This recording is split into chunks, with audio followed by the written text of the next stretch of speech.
नमस्कार। आपका स्वागत है मेरे YouTube चैनल पर। आज बात करते हैं उत्तर प्रदेश लोकसभा 2024 चुनाव का आखिरी चरण, 7वां चरण। कल वोट पड़ेंगे।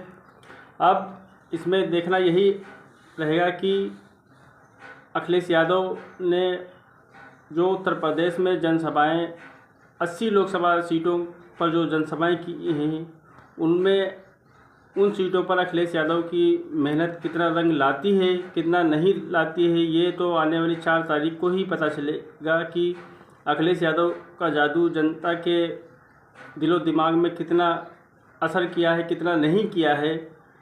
ये भविष्य की बातें हैं।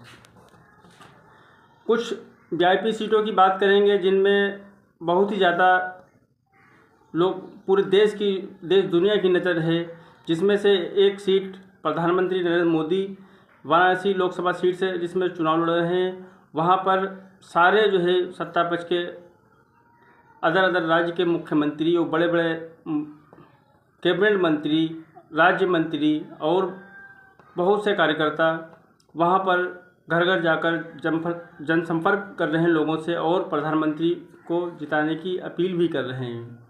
और इधर कांग्रेस इंडिया गठबंधन के प्रत्याशी अजय राय, वो भी बहुत मजबूती के साथ में इस बार चुनाव लड़ रहे हैं। 2 बार वो चुनाव हार चुके हैं।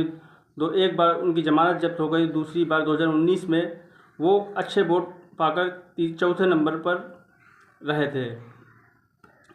दूसरी सीट गाजीपुर की बात करते हैं। गाजीपुर में वहाँ पर जाने पर यही पता चलता है कि यहाँ पर चुनाव अफजाल अंसारी, जो कि मौजूदा प्रत्याशी हैं समाजवादी इंडिया गठबंधन की तरफ से, और इससे पहले 2019 के लोकसभा चुनाव में वो बहुजन समाज पार्टी की तरफ से प्रत्याशी, बहुजन समाज पार्टी और समाजवादी पार्टी गठबंधन के तहत वो प्रत्याशी थे। तो वहाँ पर उन्होंने अच्छे मार्जिन से भारतीय जनता पार्टी के प्रत्याशी मनोज सिन्हा को हराया था। मनोज सिन्हा प्रेजेंट टाइम पर जम्मू कश्मीर के उपराज्यपाल के तौर पर वहाँ पर जिम्मेदारी संभाल रहे हैं और वहाँ पर अफजाल अंसारी के सामने जम्मू कश्मीर के उपराज्यपाल मनोज सिन्हा के बहुत ही करीबी दोस्त को वहाँ पर भारतीय जनता पार्टी की तरफ से प्रत्याशी बनाया गया है। वहाँ पर उनका बहुत ही ज़्यादा लोग विरोध कर रहे हैं और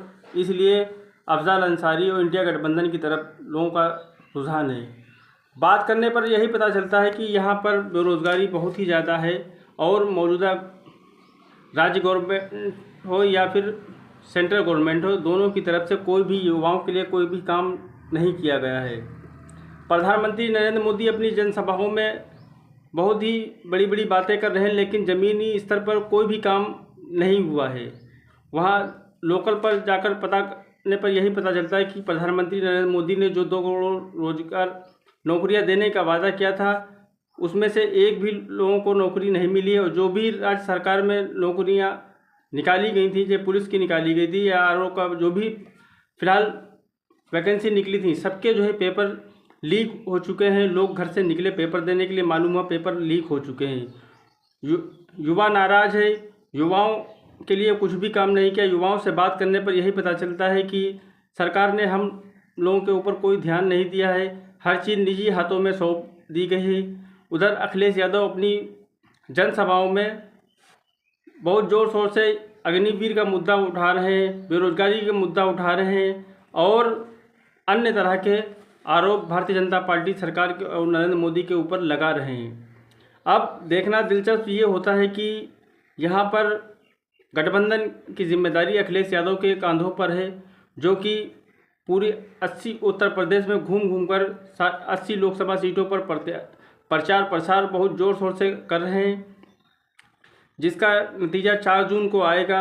और देखना यही होगा कि अखिलेश यादव की मेहनत कितना रंग लाई है और कितना नहीं।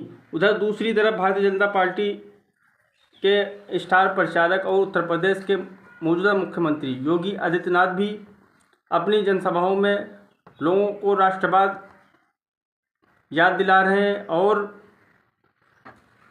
कांग्रेस पार्टी और समाजवादी पार्टी इंडिया गठबंधन के ऊपर हमला बोल रहे हैं कि अगर इंडिया गवर्नमेंट की सरकार बनती है तो ये तुम्हारी ज़मीनें छीन के मुसलमानों को दे देंगे, इस तरह के व आरोप प्रत्यारोप का दौर चल रहा है। क्योंकि 7वां चरण है और कल से चुनाव प्रचार बंद हो चुका है। अब डोर टू डोर लोग एक दूसरे से मिल रहे हैं और आरोप प्रत्यारोप का दौर ख़त्म हो गया है। अब जितने भी स्टार प्रचारक हैं वो अपने अपने घरों को चले गए हैं।